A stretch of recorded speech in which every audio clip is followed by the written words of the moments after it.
السلام علیکم ورحمۃ اللہ وبرکاتہ۔ بسم اللہ الرحمن الرحیم۔ دیکھیں مسئلہ یہ ہے کہ ایک مجلس میں ایک ساتھ 3 طلاق دینے سے طلاق واقع ہو جاتی ہے۔ بعض لوگ جو ہے وہ احادیث اور قرآن مجید کو سمجھتے نہیں ہیں۔ حدیثوں سے اس بات کا پتہ ملتا ہے کہ اگر کوئی شخص ایک مجلس میں 3 طلاق ایک ساتھ دے دیا تو اس سے بھی طلاق واقع ہو جاتی ہے، اور اسی پر جمہور صحابہ و ائمہ و محدثین و مفکرین ان تمام کا کیا ہے، اس پر عمل رہا۔ یعنی اگر کوئی شخص غصے کی حالت میں اپنی بیوی کو ایک ساتھ 3 طلاق دے دیا، غصے کی حالت میں طلاق دے دیا، یا بیوی حاملہ تھی اس حالت میں بھی اگر طلاق دے دیا، اور اکثر کیا ہے پیار اور محبت میں میاں بیوی میں طلاق واقع نہیں ہوتی ہے، بلکہ اکثر جو طلاق کا وقوع ہوتا ہے نا وہ غصے کی حالت میں ہی ہوتا ہے۔ یعنی جب شوہر غصے میں ہو یا بیوی غصے میں ہو، دونوں کے درمیان بحث ہو جائے تو طلاق کا وقوع ہوتا ہے۔ اگر دونوں آپس میں ایک دوسرے سے محبت و پیار سے رہ رہے ہو تو پھر طلاق کی صورت ہی کہاں واقع ہوگی؟ تو غصے میں بھی طلاق واقع ہو جاتا ہے۔ اور 3 طلاق اگر ایک مجلس میں دی جائے تو اس سے بھی کیا ہے طلاق واقع ہو جاتا ہے۔ یہ نہیں کہ 3 طلاق ایک مجلس میں دی جائے تو ایک ہی بات یہ ہوتا ہے۔ اس میں ایک ایگزامپل میں ہمیشہ دیتا ہوں، جیسے کہ آپ کہیں پر آپ گئے اور جا کر کے کسی کے گھر میں آپ نے یہ کہا کہ بھائی 3 گلاس پانی لے کر کے آؤ، ایک ہی ساتھ آپ نے بول دیا۔ اب 3 گلاس جو پانی لے کر کے آؤ، اب وہ کیا کرے گا؟ وہ ایک ہی گلاس لے کر کے آئے گا یا 3 گلاس لے کر آئے گا؟ اب ہم کہیں گے، وہ سامنے والا یہ کہے گا کہ آپ نے 3 گلاس ایک ہی مرتبہ میں بولا ہے تو لہٰذا ایک ہی لے کر کے آتا ہوں۔ ایسے ہی اگر کسی دکاندار کو گئے اور آپ کہے کہ 3 چیز مجھے دو،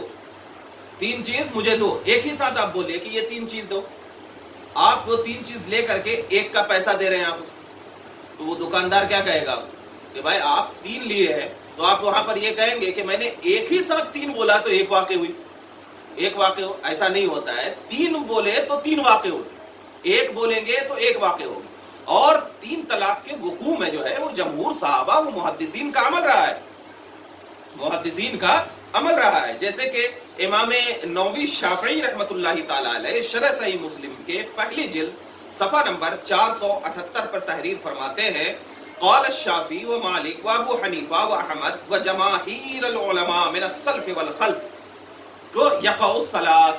مطلب اس کا یہ ہے کہ یعنی کہ امام شافعی، امام مالک، امام اعظم ابو حنیفہ، امام احمد اور جمہور علماء سلف و خلف کا یہی مذہب ہے کہ ایک مجلس میں 3 طلاقیں واقع ہو جاتی ہے۔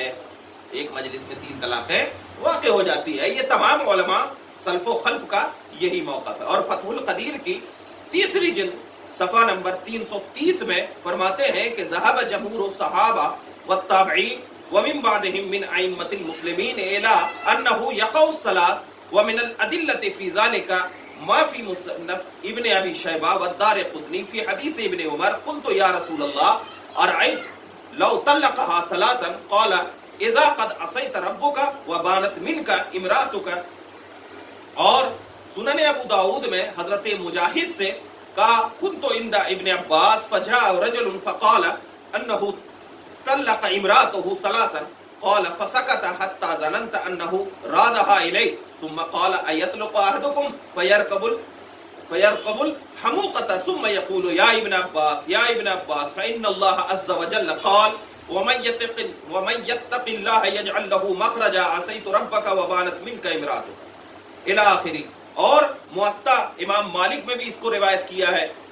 تو مطلب یہ ہے کہ یہ جو میں نے آپ کو پڑھا، اس کا مطلب یہ ہے کہ کوئی شخص 3 طلاق دیا، اس سے کیا ہے 3 طلاق واقع ہو گئی، اور نبی پاک صلی اللہ علیہ وسلم نے 3 طلاق کے وقوع کا حکم بھی لگایا۔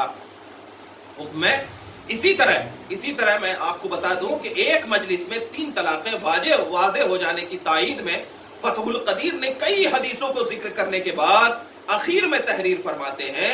کیا فرماتے ہیں؟ یعنی فتح القدیر آپ اٹھا کر دیکھیں گے اور دیگر بہت ساری احادیثیں ذکر کرنے کے بعد امام فتح القدیر نے ذکر فرمایا ہے قد اثبتنا نقل عن اکثرهم صریحا بإيقاع الثلاثہ، یعنی یہ حدیثوں سے اس بات کا ثبوت مل گیا ہے کہ اس سے واضح ہوتا ہے کہ ہم نے ثابت کر دیا کہ اس سے صریح طور پر اگر کوئی شخص ایک مجلس میں 3 طلاق دے دے تو اس سے 3 طلاق واقع ہو جائے گی۔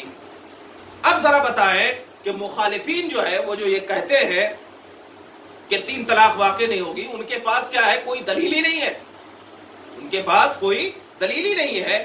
مطلب اس کا بتانا یہ چاہتا ہوں کہ جمہور صحابہ کرام و تابعین و تابعین اعظام اور ائمہ رضوان اللہ علیہم اجمعین کا اس بات پر اجماع ہے کہ مجلس واحد میں دی ہوئی 3 طلاقیں 3 ہی واقع ہوگی۔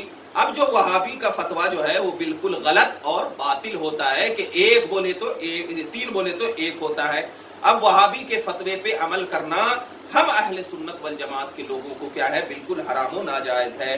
کیونکہ اس لیے ناجائز ہے کہ سب سے پہلے تو وہابی جو ہے وہ اپنے عقائد کفریہ قطعیہ کے سبب کیا ہے؟ کافر ہے۔ عقائد کفریہ اور قطعیہ کے سبب کافر ہے، اور کفار سے شرعی فتویٰ حاصل کرنا یہ گناہ کبیرہ حرام ہے اور گناہ کبیرہ ہے۔ تو لہٰذا یہ ایک مجلس میں 3 طلاق بالکل 3 ہی واقع ہوگی، 1